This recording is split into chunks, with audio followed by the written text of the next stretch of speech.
Bismillahirrahmanirrahim. Assalamualaikum warahmatullahi wabarakatuh. Perkenalkan, saya Lutfi Handayani, SSTMKEB, dosen Sarjana Kebidanan dan Pendidikan Profesi Bidan, Fakultas Keperawatan dan Kebidanan Universitas Binawan.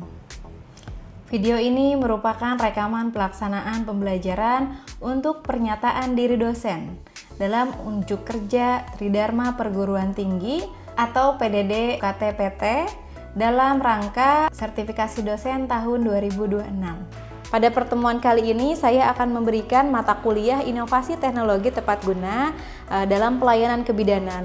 Mata kuliah yang saya tampilkan pada kali ini adalah mata kuliah pada program studi Sarjana Kebidanan, di mana memiliki bobot 2 SKS, diberikan kepada mahasiswa semester 4, dan untuk topik ke-11. Deskripsi singkat mata kuliah Inovasi Teknologi Tepat Guna ini, mahasiswa dibekali dengan kemampuan untuk memahami, menganalisis, serta merancang inovasi teknologi tepat guna. Materi pembelajaran yang akan diberikan kepada mahasiswa dalam mata kuliah ini adalah konsep inovasi teknologi kesehatan dan kebidanan, digital health, m-health, dan teknologi tepat guna, pemanfaatan teknologi dalam asuhan kebidanan komprehensif, teknologi dalam pelayanan KB dan kesehatan reproduksi, etika, hukum, dan pasien safety dalam teknologi kebidanan, design thinking dan pengembangan inovasi kebidanan dalam asuhan kehamilan, persalinan, dan juga nifas dengan prinsip respectful midwifery care. Capaian pembelajaran lulusan atau CPL pada mata kuliah ini adalah mahasiswa mampu menguasai teori tentang teknologi tepat guna berdasarkan jurnal ilmiah serta mengimplementasikan hasil dari teori tersebut ke dalam produk prototipe yang bisa digunakan oleh masyarakat. Capaian pembelajaran mata kuliah atau CPMK yang dituju adalah CPMK 5, di mana mahasiswa dapat menghasilkan produk atau hasil karya prototipe yang dapat digunakan berdasarkan analisis kebutuhan, kajian teori, serta keselamatan kerja bagi pasien. Untuk pertemuan mata kuliah Inovasi Teknologi Tepat Guna ini kita punya 16 pertemuan, di mana 14 pertemuan ini masuk ke dalam pertemuan teori praktik, kemudian 1 UTS dan 1 UAS ya. Model pembelajarannya kita tatap muka, kemudian juga hybrid, dan ada pengembangan proyek secara terstruktur. Kemudian metodenya adalah project based learning ya. Ada case based learning serta diskusi kolaboratif dengan design thinking, presentasi juga refleksi seperti itu. Media yang digunakan kita PowerPoint, ada lembar balik, kemudian ada juga worksheet personal per mahasiswa, kemudian matriks keputusan, juga ada menggunakan mockup dan juga link yang ada di si Akad Binawan ya. Setelah itu sumber belajarnya kita ada dari RPS, WHO 2021-2025, kemudian menggunakan WHO Global Strategy 2020 sampai 2027, ICM Essential Competencies 2024 dan Pedoman Kemenkes, serta dari buku maupun jurnal-jurnal ilmiah ya. Dalam pertemuan mata kuliah ini ataupun dalam pembuatan RPS-nya juga kami menggunakan jurnal-jurnal serta publikasi, baik itu penelitian, pengabas maupun publikasi buku ajar yang memang digunakan oleh tim dosen. Kemudian juga kita menyelaraskan antara penelitian yang dilakukan dengan proses pembelajaran yang berkaitan dengan inovasi teknologi tepat guna. Contoh. Assalamualaikum warahmatullahi wabarakatuh. Waalaikumsalam warahmatullahi wabarakatuh. Selamat siang semuanya. Siang, Bu. Sehat? Sehat. Seperti biasa ketemu lagi dengan saya Lutfi Handayani, SSTMKEB, dosen Sarjana Kebidanan dan Pendidikan Profesi Bidan. Pada siang hari ini kita ada pertemuan mata kuliah Inovasi Teknologi Tepat Guna dalam pelayanan kebidanan. Kita akan masuk kepada pertemuan 11, di mana pertemuan 11 ini teman-teman semuanya akan belajar mengenai inovasi yang kita gunakan untuk pelayanan kebidanan ya. Ibu ingatkan untuk bobot SKS kita ada 2 SKS, semuanya praktik ya.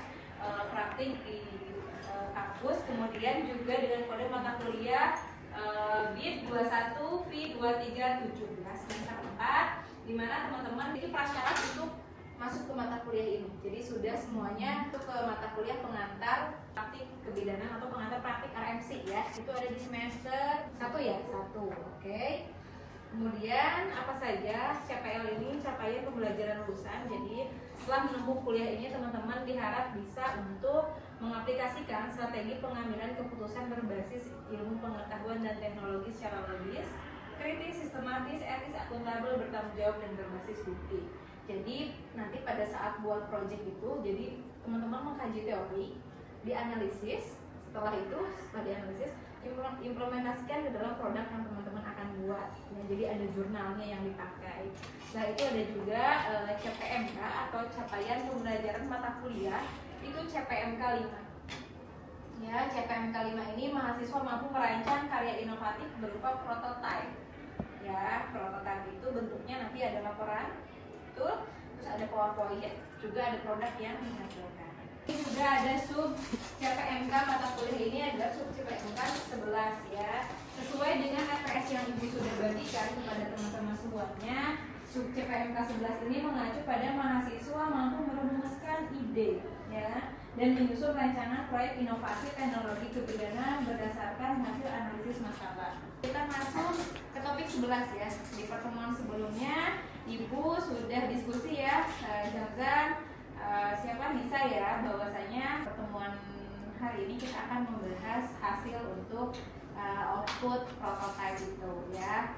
Sebelumnya Ibu mau memberikan materi terkait inovasi teknologi tepat guna dalam ranah kebidanan.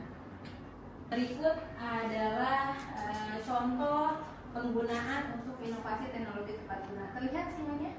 Terlihat ya. Oke, yang pertama di sini adalah teman-teman lihat ada masalah apa, kemudian potensi. Ya, jadi kalau teman-teman mau mengembangkan sebuah produk, kaji dulu teman-teman mau pakai di mana. Misalkan siapa Dita di daerah Majalengka ya. Apa sih yang belum ada di sana? Atau misalkan Susipa rumahnya di pelosok. Ada loh. Bilkis di mana? Madura. Misalkan di Madura Bu, kita kalau di desanya itu masih minim untuk USG ya. Nah, tiba-tiba Bilkis punya ide. Setelah riset jurnal ternyata ada loh USG untuk digunakan dengan simpan. Nanti pada saat perkuliahan boleh kalau mau ada yang izin ke kamar mandi, misalkan ada izin keperluan atau ada darurat, silakan diangkat tangan. Jadi untuk pemeriksaan kehamilan tersendiri kita gunakan apa kalau ngecek ada janin? Doppler. Selain Doppler yang lebih biasa lagi Linek ya. Kalian di mana Pasar Rebo ya pakai Linek? Oke. Apa inovasinya apa sih? Ada telepon. Kalian HP-nya sudah Android semua? Sudah ya, nggak ada yang pakai Tininit ya. Nah, jadi telepon ini sebuah modifikasi Doppler. Tahu Doppler kan? Yang simple. Nah, Doppler tapi bisa dihubungkan ke aplikasi Android. Pernah lihat? Belum. Nah, ini Ibu ambil contoh dikembangkan oleh mahasiswa kebidanan loh. Di mana? Jawa Tengah. Jadi nanti pada saat teman-teman ngecek detak jantung, dia dihubungkan ke HP pasien itu bisa ke simpan rekamannya. Deg-deg kayak gitu ya, detakan si jantung. Jadi Ibu itu bukan hanya kalau dokter kan nggak ada hasil USG-nya kan. Jadi si pasien bisa menyimpan rekaman suara detak jantung janin seperti itu contohnya. Kemudian di sini juga informasi pentingnya apa? Berapa normal DJJ? 120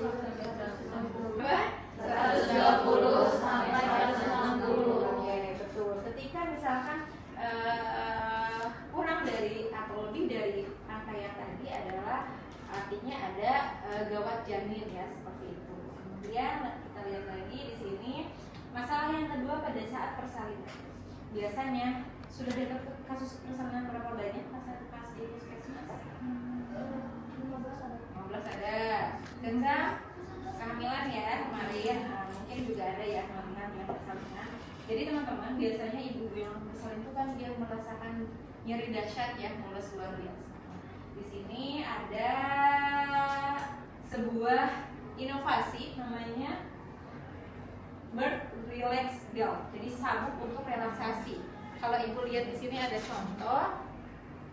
Ini contoh inovasi yang dibuat oleh kakak kelas kalian ya. Ini namanya sebetulnya ini bukan yang ini ya, relaxation pada saat contraction ya, kontraksi. Tapi ini untuk menyangga perut ibu hamil, terutama di trimester 3 yang sudah semakin besar, untuk dia relaksasi serta dia punya gel ya, gel untuk menasah punggungnya. Karena memang rasa sakitnya itu nyerinya di pas bagian pinggang. Kenapa kira-kira? Ada apa di sana? Apa? Iya, karena tumpuan yang paling utama adalah ada di bagian panggul. Ada saat janin turun, teman-teman, coba dibayangkan janin turun. Ini kontraksi panggul kita tuh di sini ya. Panggul ini, nah ini ya. Kepala janin akan turun. Dia kontraksi, jadi yang paling nikmat sekali rasanya ya. Jadi bagian area tulang panggul di sana. Yaitu sebuah inovasi yang memang berdasarkan jurnal ya. Sudah dapat mata kuliah asuhan kehamilan? Sudah. Nah, karena apa UDIM itu?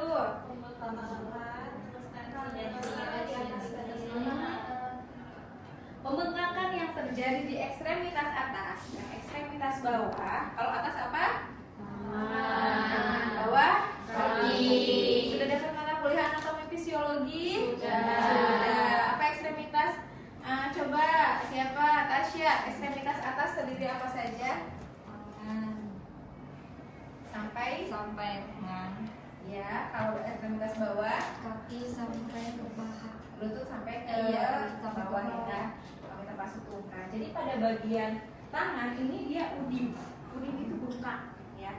Pada udim itu seperti apa? Bu, tangan saya bengkak juga karena saya kan gendut gitu kan. Misalkan kayak ibu-ibu kan gendut jadi besar gitu. Bukan itu. Udim itu artinya ketika kita tekan bagian yang besar, dia lambat kembali selama 3 detik ya.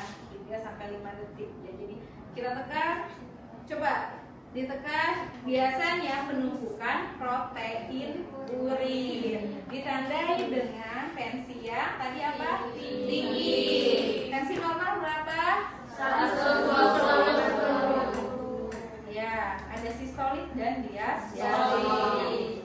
Jadi inovasinya apa sih Bu? Jadi dia punya smart stick ya, stick untuk cek protein urin, di mana dia punya base-nya itu kertas kromatograf ya. Hasil warnanya bisa dipindai dengan kamera HP ya. Langsung difoto pakai kamera HP, terus si kameranya bisa melihat atau mengidentifikasikan dia ada di protein urin tingkat berapa ya. Apakah positif 1, 2 atau negatif. Terus anemi pada ibu nih. Ini tahu pernah cek gula darah atau cek HB atau asam urat? Ya, pernah ya, minimal pernah melihat. Ada lagi, ada yang tahu ini apa? Metlin. Apa? Metlin ya, dia untuk mengukur biasanya tinggi badan janin. Ya. Nah, contoh inovasinya apa? Di sini dia punya digital fundus meter. Ya, kita dengan ukur elektrik otomatis menghitung. Hanya dibelakang saja, dia langsung bisa menghitung jumlahnya berapa. Seperti itu. Ya. Apalagi nih, ada kondom kateter untuk menahan perdarahan. Jadi pada saat persalinan, misalkan terjadi perdarahan, si kondom kateter ini, tamponnya di bawah ini dimasukkan ya ke dalam vagina. Jadi dia menahan perdarahan keluar. Karena biasanya kalau perdarahan itu yang nahan kalau bidan di desa, tangan kita sendiri. Tangan kita masuk ke dalam vagina. Ini kan mulut, rahim, fosil ya, ini rahimnya. Tangan masuk ke vagina. Nah, gini.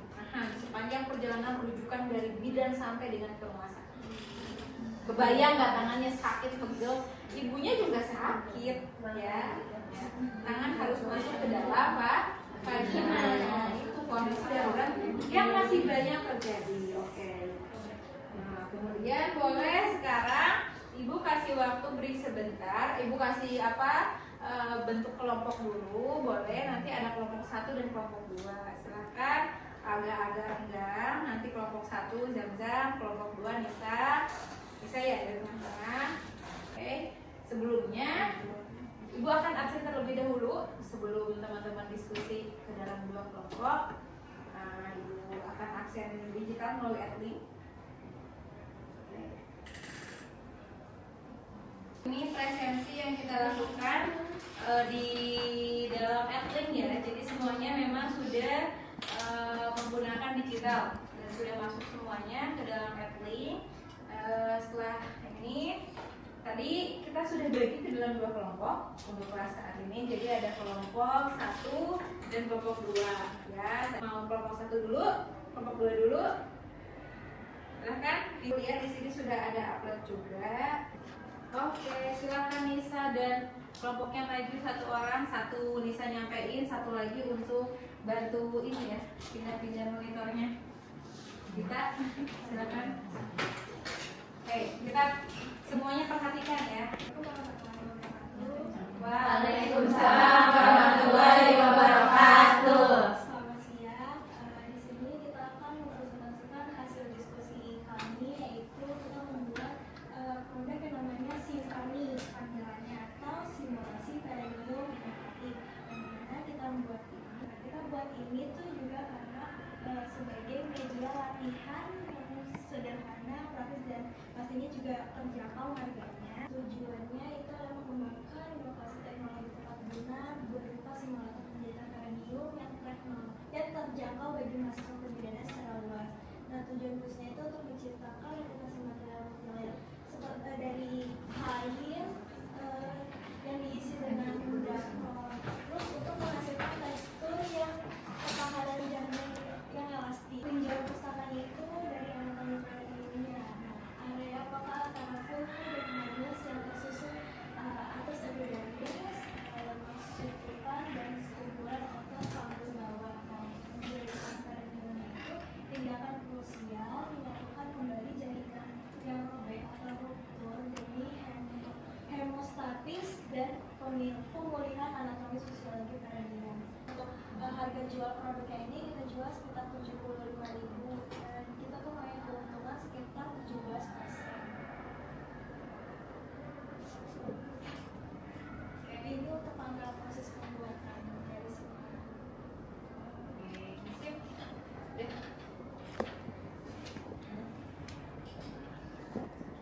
Sekian dari kelompok kami, kurang lebihnya mohon maaf. Wassalamualaikum warahmatullahi wabarakatuh. Waalaikumsalam warahmatullahi wabarakatuh. Oke, terima kasih kelompok.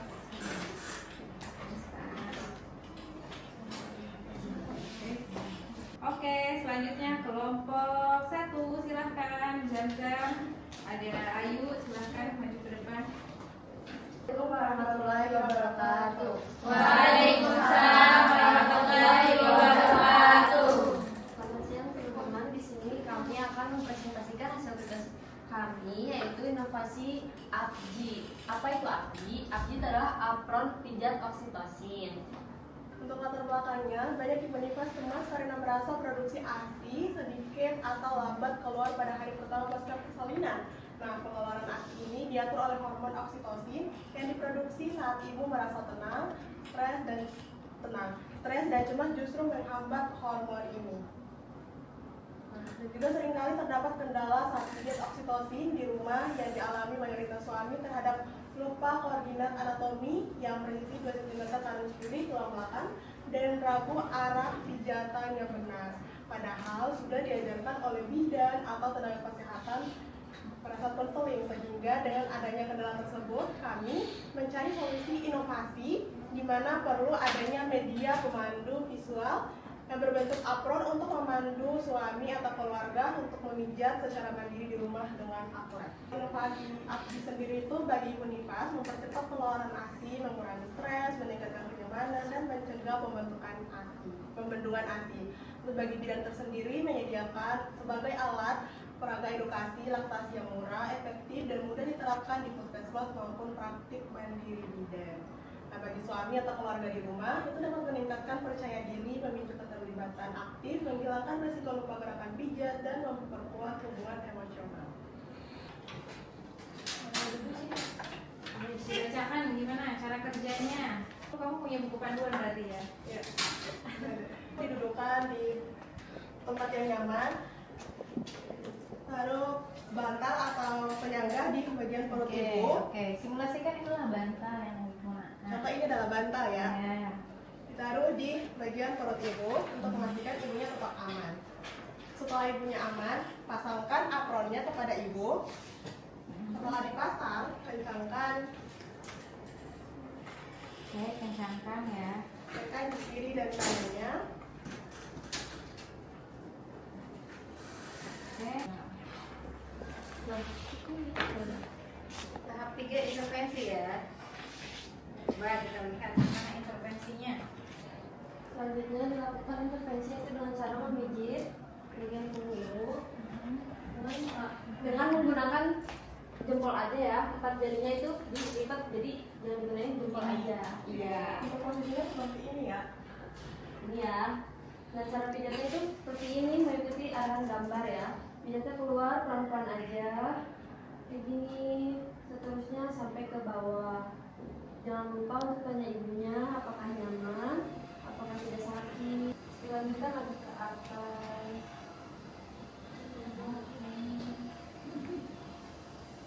Dilakukan berapa kali dalam berapa menit? 5 sampai 10 menit.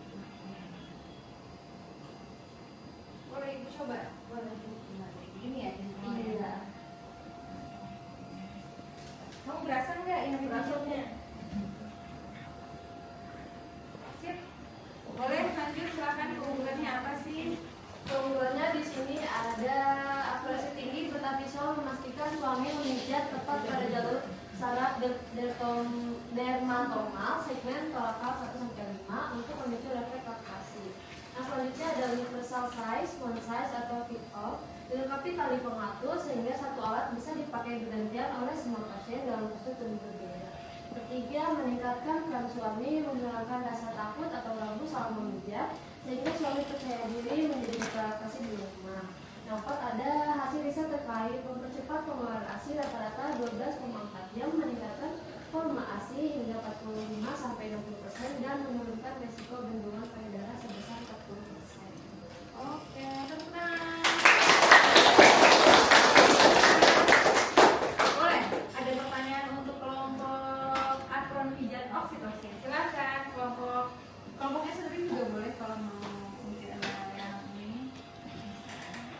Dan nih, apa? Siapa? Mungkin dari siapa? Nela, Tasya, Audi, Dea, silakan ada pertanyaan. Terima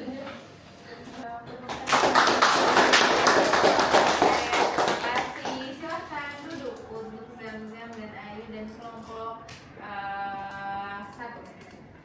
Sekian dari kami, kurang lebihnya mohon maaf. Wassalamualaikum warahmatullahi wabarakatuh. Waalaikumsalam warahmatullahi wabarakatuh.